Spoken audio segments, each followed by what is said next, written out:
Le Christ est ressuscité. Matthieu, dans son évangile au chapitre 3, verset 16, nous parle du baptême de Jésus. Ayant été baptisé, Jésus aussitôt remonta de l'eau. Et voici que les cieux s'ouvrirent. Il vit l'Esprit de Dieu descendre comme une colombe et venir sur lui. Jean le Baptiste, dans sa prédication, c'est dans l'évangile de Jean, nous dit que celui qui l'a envoyé baptiser lui a dit « Celui sur qui tu verras le Saint-Esprit descendre et rester sur lui, c'est lui qui baptise dans le Saint-Esprit et dans le feu. » Et voilà ce qui se passe lorsque Jean baptise Jésus dans l'eau du Jourdain. Jésus remonte de l'eau et voici que les cieux s'ouvrirent. Qu'est-ce que ça signifie?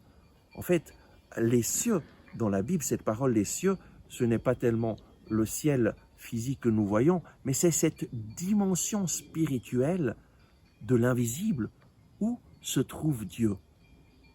En fait, Dieu est toujours présent, mais nous avons besoin d'entrer dans cette dimension spirituelle pour voir l'invisible.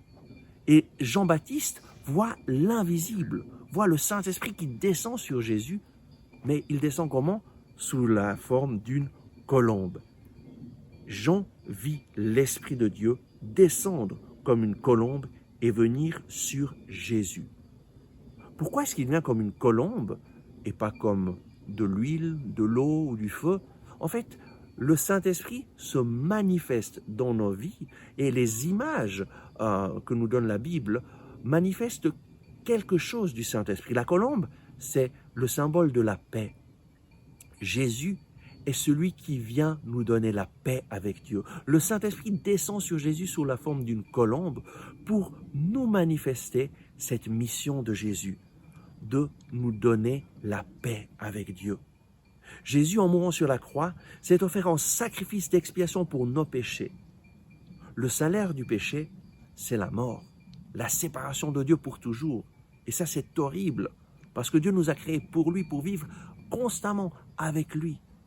Dieu nous a créés, t'a créé pour l'amour. Et c'est lui la source de l'amour.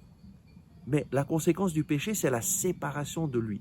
Nous avons manqué l'objectif, nous nous sommes séparés de lui. Voilà que Dieu intervient. Comment? En envoyant son Fils Jésus, qui se fait homme pour te dire « Je suis avec toi ». Et Jésus s'offre en sacrifice d'expiation pour nos péchés, en payant le prix de nos fautes. Le salaire du péché, c'est la mort, et voilà pourquoi Jésus meurt pour nous sur la croix.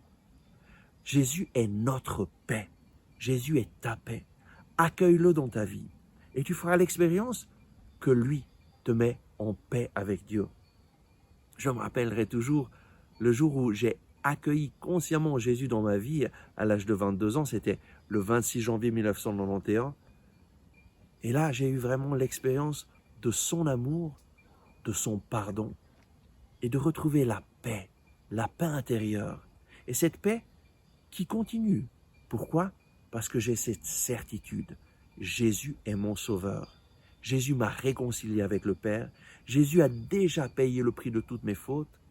Et lorsque je tombe, il me suffit de me relever, de courir vers lui et de lui dire « Me voici, tel que je suis, je te demande pardon, je me relève et je reviens à toi et je sais que déjà tu as payé le prix de mes fautes en mourant sur la croix.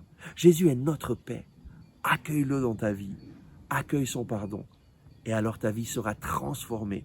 Et tu feras l'expérience que lui te porte vers le Père et te donne de vivre une vie de paix et de joie.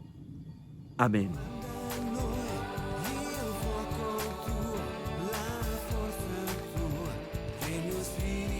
Merci d'avoir regardé ce message. J'espère que vous l'avez apprécié. Nous mettons en ligne chaque jour de nouvelles vidéos pour vous inspirer et vous encourager.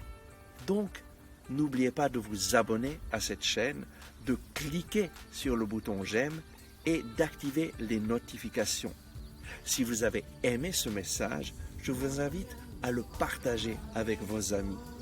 Ensemble, avec ma communauté, nous prions pour vous et pour votre famille. À demain.